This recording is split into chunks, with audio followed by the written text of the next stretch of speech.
നമ്മുടെ ചെറായിൽ വെറും 50 രൂപക്ക് ഇത്രയും കിടിലൻ ലെഗ് പീസും 60 രൂപക്ക് ഒരു കിടുക്കാച്ചി ചിക്കൻ കൊണ്ടാട്ടോ പിന്നെ 50 രൂപക്ക് 100 ഗ്രാം ചിക്കൻ 65 കിട്ടുന്ന ഒരു കിടിലൻ സ്പോട്ട്. ഇവിടുത്തെ മെയിൻ പ്രത്യേകതയാണ് ഈ ഒരു എണ്ണ ഈ ഒരു ദിവസത്തേക്ക് മാത്രമേ യൂസ് ചെയ്യുന്നുള്ളത്.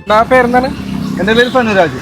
ഈ ഷോപ്പ് ഇവിടെ തുടങ്ങിയിട്ട് 1.5 കൊല്ലമായിട്ടുള്ളൂ. അതിനു മുമ്പ് ചെറായി ജംഗ്ഷനിലായിരുന്നു. ഞാൻ ഈ ഫീൽഡിൽ ഒരു 7 കൊല്ലത്തോളായി. വീട്ടിൽ നിന്നും മസാല തേച്ച് കൊണ്ടുവരുന്ന നല്ല ഫ്രഷ് ചിക്കൻ നമ്മുടെ അളവിനനുസരിച്ച് തൂക്കി നല്ല ചൂടുള്ള എണ്ണയിലേക്ക് ഇട്ട് വറുത്ത് കോരി പച്ചമുളകും കറിവേപ്പിലയും കൂടി ഇട്ടിട്ട് നമുക്ക് ഇങ്ങോട്ട് തരും. ഒരു രക്ഷയില്ല മോനെ, കിടുക്കാച്ച സാധനമാണ്. ഒരു തവണ ഒന്ന് നിങ്ങൾ എന്തായാലും ഒന്ന് ട്രൈ ചെയ്ത് നോക്കിക്കോ. എനിക്ക് ഇവിടെ നിന്ന് കഴിച്ചാൽ ഏറ്റവും ഇഷ്ടപ്പെട്ട ഒരു ഐറ്റമാണ് ഇവരുടെ ചിക്കൻ കൊണ്ടാട്ടം. ഒരു മസ്റ്ററി ഐറ്റം തന്നെ കേട്ടോ, പെടപ്പൻ സാധനമാണ്. ചിക്കൻ ലെഗ് പീസ് ഇഷ്ടപ്പെടുന്ന ആൾക്കാരാണെന്നുണ്ടെങ്കിൽ ഈ സ്പോട്ട് ഒരിക്കലും മിസ് ചെയ്യരുത് കേട്ടോ. ഭയങ്കര അഫോർഡബിൾ ആയിട്ട് ചിക്കൻ കൊണ്ടാട്ടവും ചിക്കൻ ലെഗ് പീസും ചിക്കൻ 65 ഒക്കെ കഴിക്കാൻ പറ്റിയ ഒരു കിഡിലൻ സ്പോട്ട്. അപ്പൊ സ്പോട്ട് വന്നത് ചെറായിന്ന് പള്ളിപ്പുറം പോണ വഴിക്ക് കരുത്തല പാലം കഴിഞ്ഞ് ഒരു 100 മീറ്റർ കഴിയുമ്പോൾ ലെഫ്റ്റ് സൈഡിൽ കാണാൻ പറ്റും ദാസന്റെയും വിജയന്റെയും തട്ടുകട.